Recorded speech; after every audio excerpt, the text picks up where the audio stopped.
Hello aspirants, मैं अभिषेक सिंह आपका प्रशिक्षण आईएएस के ऑनलाइन प्लेटफॉर्म पर हार्दिक स्वागत और अभिनंदन करता हूं।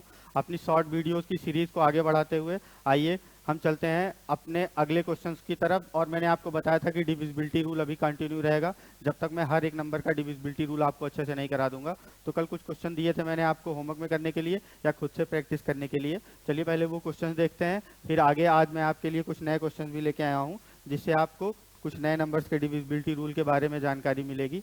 चलिए बढ़ते हैं, पहले देख लेते हैं हमने कौन सा क्वेश्चन दिया था आपको करने के लिए। तो ये क्वेश्चन था हमारा, मैंने ये बोला था कि आप इसको करके लाइएगा, ठीक है। तो आप लोगों ने किया था या नहीं किया था आप देख लीजिए, मैं बता दे रहा हूँ इसको। ये कह रहा है कि कोई नंबर आपको दिया गया है, यदि 6 अंकों वाली संख्या 5x 2y 6z 7 11 और 13 से विभाज्य है तो x minus Y plus 3z की वैल्यू हमको बतानी थी। कल मैंने बताया था आपको कि अगर कोई नंबर 7 11 और 13 से डिवाइड हो रहा हो तो वो किस फॉर्मेट में होता है, वो आपका एक्स वाई जेड और एक्स वाई जेड के फॉर्म में होता है। अब आप ये देख लीजिए, आपका नंबर क्या लिखा है 5xy और क्या लिखा है 5x2 लिखा है, 5x2 उसके बाद y6z लिखा है। यानी ये ऐसा नंबर होगा जो 3 नंबर के बाद रिपीटिंग मोड में होगा, रिपीट होगा हर 3 नंबर के बाद। तो अगर ये 7 11 और 13 से डिवाइड हो रहा है तो इसको मैं एबीसी के फॉर्म में भी लिख सकता हूँ। ये एबीसी है, ये एबीसी है। अब देख लीजिए, आप तुलना कर दीजिए, अगर a बराबर 5 है यहाँ और तो यहाँ a बराबर y है तो यानी y बराबर 5 हो जाएगा, y बराबर 5 हो गया। अब b बराबर x यहाँ है, b बराबर 6 यहाँ है, यानी b बराबर 6 इज इक्वल टू x हो गया आपका। अब यहाँ देखिए c के सामने 2 है, यहाँ c के सामने z है, यानी c आपका क्या हो गया, z के बराबर हो गया और z कितना हो गया 2 हो गया। अब आपको ये कह रहा है कि x minus Y plus 3z की वैल्यू बता दीजिए आप। x की वैल्यू आपकी क्या है, x की वैल्यू आपकी 6 है, माइनस y की वैल्यू आपकी क्या आई है 5 आई है, प्लस 3z करना है। 3 गुणा 2 हो जाएगा क्योंकि z की वैल्यू आपकी क्या है 2 है, 3 दूना 6 हो जाएगा आपका। ये 6 6 12 और 12 में से 5 चला जाएगा, आपका क्या आ जाएगा आंसर 7 आ गया। 7 आपका किस ऑप्शन में है, ऑप्शन सी में है, ठीक है। आई होप ये क्वेश्चन आपको समझ में आ गया होगा। 7 11 13 का डिविजिबिलिटी रूल आपको मैंने बहुत डिटेल में कराया हुआ है, ठीक है, अच्छे से समझाया हुआ था, इसलिए मैंने ये क्वेश्चन डायरेक्ट लगा दिया ज़्यादा ना समझाते हुए। एक चीज़ और बता दे रहा हूँ, अगर कोई नंबर 7 11 13 से डिवाइड हो रहा है तो नंबर आपका 1001 से भी डिवाइड होता है, ठीक है। ये बताया हुआ था मैंने पहली क्लास में, लेकिन फिर से रिपीट कर दे रहा हूँ, आप ये चीज़ें ध्यान में रखिएगा। चलिए आगे बढ़ते हैं, अगला क्वेश्चन देखते हैं। ये क्वेश्चन देखिए, ये तो मैंने कल करा दिया था। ये क्वेश्चन देखिए आप, 3 के डिविजिबिलिटी रूल पे कितना बढ़िया सवाल बनाया गया है आपको।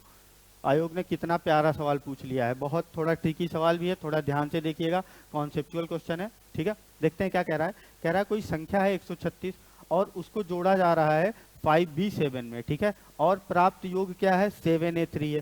संख्या 136 को 5b7 में जोड़ा जाता है और प्राप्त योग क्या हो जाता है 7a3 हो जाता है। जहां a और b पूर्णांक है, 7a3 3 से आपका पूर्णतः विभाज्य है। तो b का एकमात्र संभावित मान क्या है, b का हमको क्या निकालना है, एकमात्र संभावित मान निकालना है। पहले देख लेते हैं क्वेश्चन हमारा क्या कह क्या रहा है, वैसे नोट कर लेते हैं। अभी आप देखिए क्या क्या कह रहा है।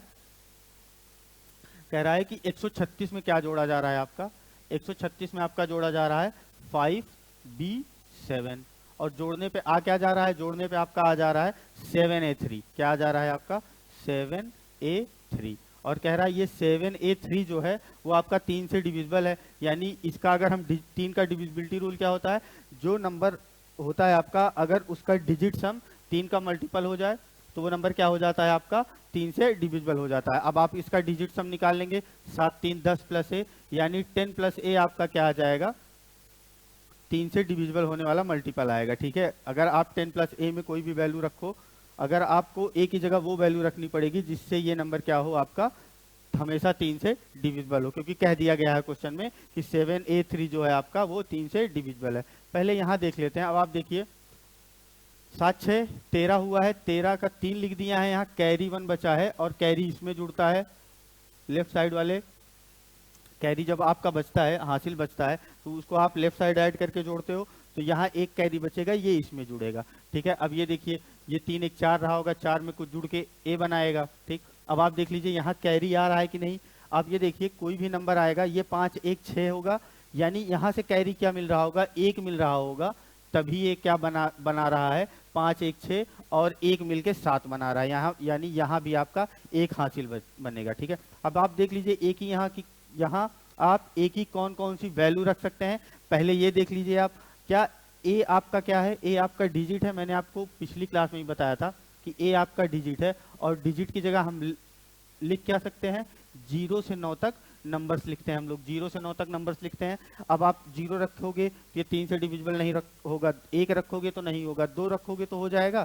ठीक है, क्या 2 रखने पे हो जा रहा है, तो आप एक बार ए बराबर क्या रख लीजिए, एक बार ए बराबर आप रख लीजिए 2। ठीक, 2 रखने पे हो गया, 3 रखने पे नहीं होगा, 4 रखने पे नहीं होगा, 5 रख दोगे ए बराबर, तब ये डिविजिबल हो जाएगा 3 से, तो 5 लिख दो। 6 रखोगे तो नहीं होगा, 10 से 16 बनाएगा, 7 से नहीं होगा, 8 से हो जाएगा। ठीक है, एक बार किससे हो जाएगा, आपका 8 से हो जाएगा, यानी ए की 3 वैल्यू है, 9 रखने पे नहीं होगा और 0 रखने पे भी नहीं हो रहा है। ठीक है, चलिए देख लीजिए ए की कितने मान आ गए, यहाँ से 3 मान आ गए। ए बराबर 2 रखने पर भी ये नंबर 3 से डिविजिबल है, 5 रखने पर भी है और 8 रखने पर भी है। अब यहाँ देख लेते हैं, ए की तीनों वैल्यू रख के देख लेते हैं, यहाँ क्या, कहाँ, यहाँ जहाँ ऐड किए थे हम लोग, यहाँ रख लेते हैं। ए की 3 वैल्यू है ना, 2 है, 5 है और 8 है। एक बार 2 रख लो, ए बराबर ए बराबर क्या रख लो आप, 5 रख लो, और एक बार क्या रख लो, ए बराबर आप रख लो 8।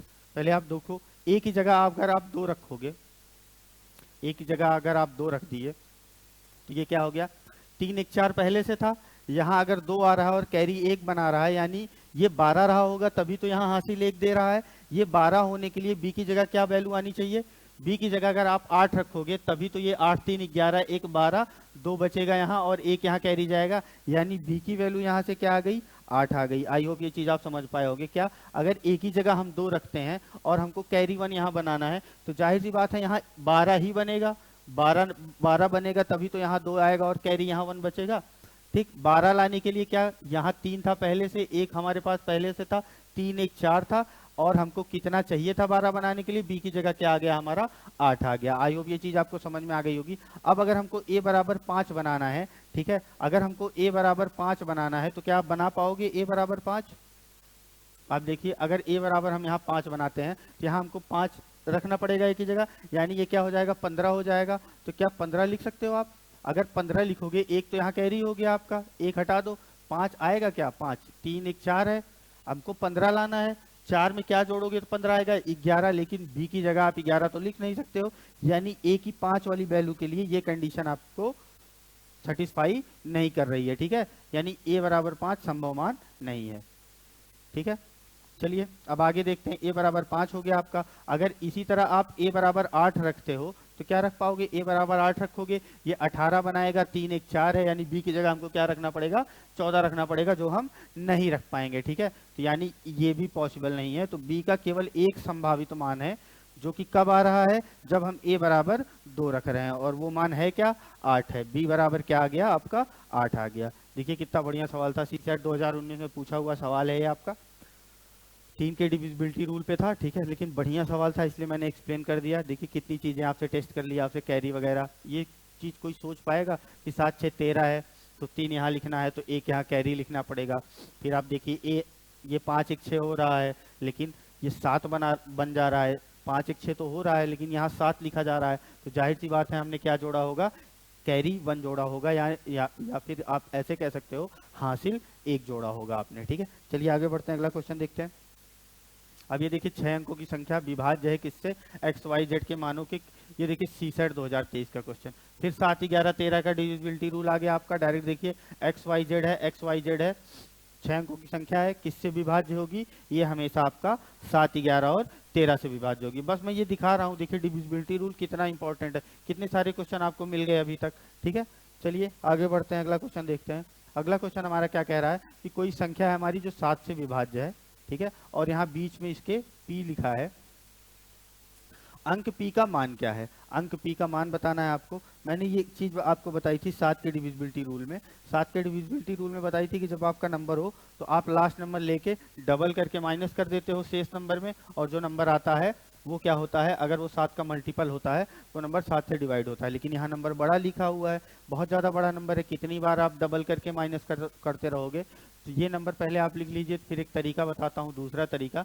कैसे 7 का डिविजिबिलिटी रूल निकालते हैं। ये 3 7 9 8, ये आपका क्या हो गया 1 2 5 1 2 5, फिर आपका हो गया p, फिर क्या हो गया 3 6 9। अगर बहुत ज्यादा बड़ा नंबर है तो राइट साइड से क्या करते हैं, तीन तीन संख्याओं का जोड़ा बना लेते हैं। यहाँ तीन संख्या का जोड़ा बन गया 3 6 9, फिर यहाँ क्या बचा 2 5 p, फिर यहाँ क्या बन जाएगा तीन का जोड़ा आपका 981, फिर लास्ट में तीन का जोड़ा बनाना है आपको, लेकिन लास्ट में कोई नंबर नहीं है, दो ही नंबर है तो आप 0 लगा लो। फिर हम क्या करते हैं, एकदम राइट मोस्ट साइड से क्या करते हैं, जोड़ा उठाते हैं अपना जो तीन जोड़ा बनाए हैं तीन तीन संख्याओं का 3 6 9, फिर आप क्या करते हैं माइनस करते हैं पहले, फिर प्लस करते हैं, फिर माइनस करते हैं, फिर प्लस करते हैं।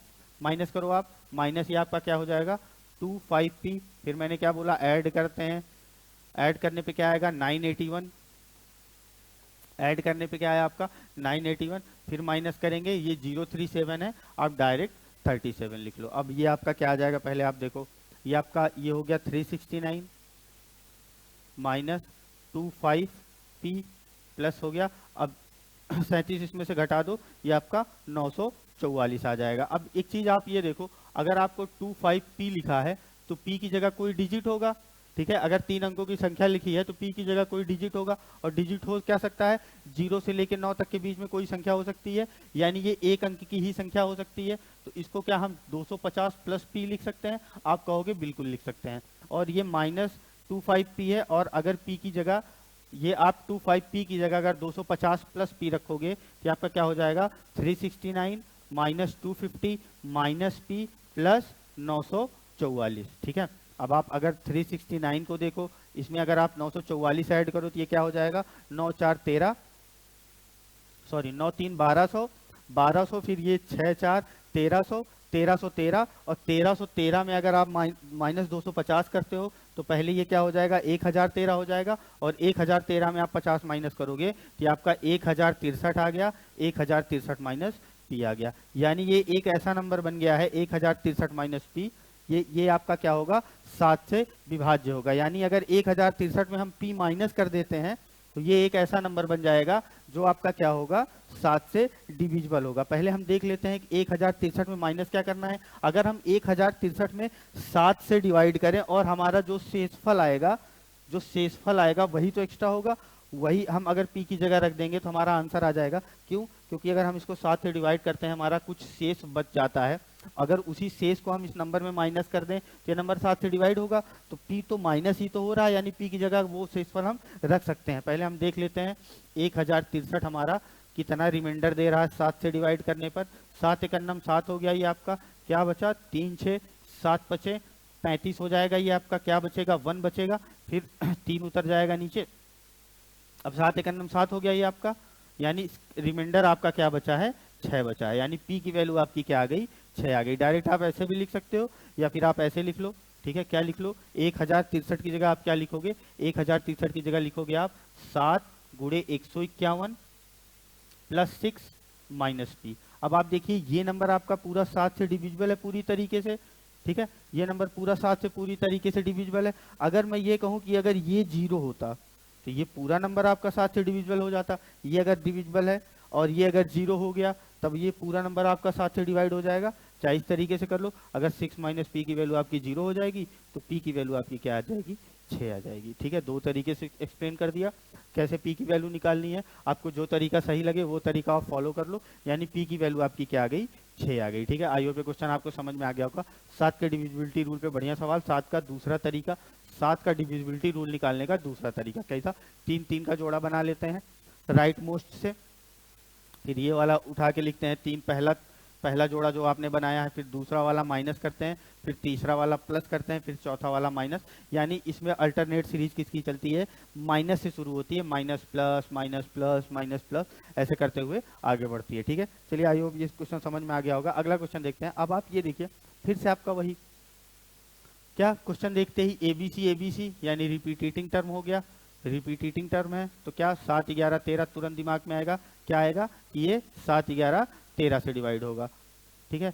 7 11 13 से डिवाइड होगा। कोई 3 अंकों की संख्या है जिसमें एक 4 अंकों की संख्या से गुणा किया जा रहा है, और ये क्या आ जा रहा है आपका एबीसी। यानी अगर 4 अंकों की संख्या हमने देख ली, और मैंने क्लास के शुरू में ही अभी बताया कि अगर कोई नंबर आपका 7, 11, 13 से डिविजिबल है तो आपका किससे भी डिविजिबल होगा, 1001 से भी डिविजिबल होगा। अगर 1001 से डिविजिबल होगा तो 1001 क्या यहाँ लिख सकते हैं आप? अगर ध्यान से देखोगे तो शुरू में डी है और लास्ट में डी है, बीच में दोनों संख्याएं सेम है। यहाँ देखोगे आप तो शुरू में 1 है, लास्ट में 1 है, बीच में दोनों संख्याएं सेम है। अब आप अगर ऐसे लिख के देख लो, ये आपका 1001 है, और कोई आप 3 अंकों की संख्या लिख के देख लो। 3 अंकों की संख्या मैं लिखता हूँ 243।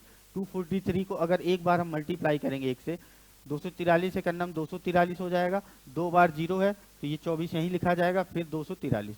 यानी 1001 एक ऐसा नंबर है जिसमें अगर आप किसी भी 3 अंकों की संख्या से मल्टीप्लाई करोगे तो संख्या अपना रिपीट हो जाएगी, 243 हो जाएगी। ठीक है, आई होप ये चीज आप समझ गए। तो डायरेक्ट कर लो आप क्या कि कोई 3 अंकों की संख्या थी आपकी ABC, उसमें किसी 4 अंकों की संख्या से गुणा किया जा रहा था, और 4 अंकों की संख्या क्या थी आपकी, DEED थी। यानी D आपका क्या था और E आपका क्या था, यही आपको बताना था। अगर हम ये जान गए कि कोई नंबर जो मल्टीप्लाई होने पे रिपीट हो जाता है, कोई 3 अंकों की संख्या अगर रिपीट हो जाती है तो उसमें किससे मल्टीप्लाई कर रहे होंगे, 7, 11, 13 से, या फिर आपका 1001 से। 1001 की तुलना कर दो DED से, यानी D की वैल्यू आपकी क्या आ जाएगी, 1 आ जाएगी, और E की वैल्यू क्या आ जाएगी आपकी, 0 आ जाएगी। D की वैल्यू 1 और E की वैल्यू 0। आई होप ये क्वेश्चन आपको समझ में आ गया होगा। ठीक है, चलिए बढ़ते हैं, आगे बढ़ते हैं। अब आप ये क्वेश्चन लास्ट देख लीजिए आज का। क्या है कि कोई अब की बार एक्सपोनेंट यानी पावर का खेल खेल दिया गया है। क्या कि 32 की पावर 5 कर दिया गया आपको, और 2 की पावर 27 कर दिया गया, और आपसे पूछ लिया कि डिविजिबल कैसे है। जब भी आपको पावर के फॉर्म में कुछ दे दिया जाए तो पहले आप क्या करते हैं, बेस को सेम बनाते हैं। बेस यहाँ 32 है, बेस यहाँ 2 है। अब अगर हमको इसको क्या करना है, अब अगर हमको इसको सेम बनाना है, यहाँ 2 है, यहाँ भी 2 बना लो। आप एक चीज जानते हो कि 32 को कैसे लिखा जाता है, 2 गुणे 2 गुणे 2, 2 दूना 4 दूना 8, दूना 16, दूना 32, यानी 2 की पावर 5। आप 32 को ऐसे डायरेक्ट लिख सकते हो 2 की पावर 5। ठीक है, अगर आप 2 की पावर 5 वहां रख दो, 2 की पावर 5 की पावर 5 हो गया, ये आपका प्लस हो गया 2 की पावर 27 हो गया। क्या हो गया, 2 की पावर 27 हो गया। मैंने सेम बेस में बदल दिया। अब अगर आप ब्रैकेट ओपन करोगे तो ये क्या हो जाएगा आपका, 2 की पावर 25, ये क्या हो जाएगा आपका 2 की पावर 27 हो जाएगा। यहाँ से आप 2 की पावर 25 कॉमन ले लो। 2 की पावर 25 आप जैसे ही यहाँ से कॉमन लोगे, ये क्या बन जाएगा, 1 बन जाएगा, और यहाँ 2 की पावर 2 बन जाएगा। यानी ये क्या आ गया आपका 2 की पावर 25 मल्टीप्लाइड बाई 5, 2 दूना 4, 1 5 हो जाएगा। अब आप ये देखिए कि ये जो नंबर बना है, इस नंबर को किस फॉर्म में लिखा जा सकता है, इस फॉर्म में लिखा जा सकता है। यानी जो ये वाला नंबर होगा, या तो वो 2 से डिविजिबल होगा, या तो 5 से होगा, या फिर 2 गुणे 5 से होगा। 2 गुणे 5 से होगा तो किससे होगा, 10 से होगा। यानी ये नंबर 2 से होगा, या 5 से होगा, या 10 से होगा। ऑप्शन में क्या है आपका, ऑप्शन में आपका ना 2 है ना 5 है, सीधे 10 है। ये नंबर आपका किससे डिविजिबल है, 10 से डिविजिबल है। देखिए 2024 में मैं आपको दिखा रहा हूँ केवल क्वेश्चन करा के, इसके माध्यम से सूचना आपके पास ये भी पहुंच रही होगी कि डिविजिबिलिटी रूल कितना इंपॉर्टेंट है। लगभग हर साल मैंने 20 का क्वेश्चन कराया, 21 का कराया, 23 का कराया, 24 का कराया, 22 का भी कराया। मतलब लगभग हर साल डिविजिबिलिटी रूल के सवाल आ रहे हैं, और ऐसा नहीं कि एक सवाल आ रहे हैं, 2 सवाल 3 सवाल ऐसे आ रहे हैं। तो डिविजिबिलिटी रूल आपका बहुत इंपॉर्टेंट है। चलिए आज के लिए इतना ही सवाल है। ठीक है, इतने ही क्वेश्चन थे आज के। मिलते हैं आपको अगली क्लास में, देखते हैं डिविजिबिलिटी रूल के कुछ और अच्छे सवाल हो सकते हैं तो वो करा दूंगा मैं, नहीं तो फिर किसी नए टॉपिक के साथ मिलते हैं। तब तक आप अपना रिवीजन करते रहिए, आपका एग्जाम नज़दीक है, तैयारी में लगे रहिए। मिलते हैं आपको अगली क्लास में, तब तक के लिए थैंक यू।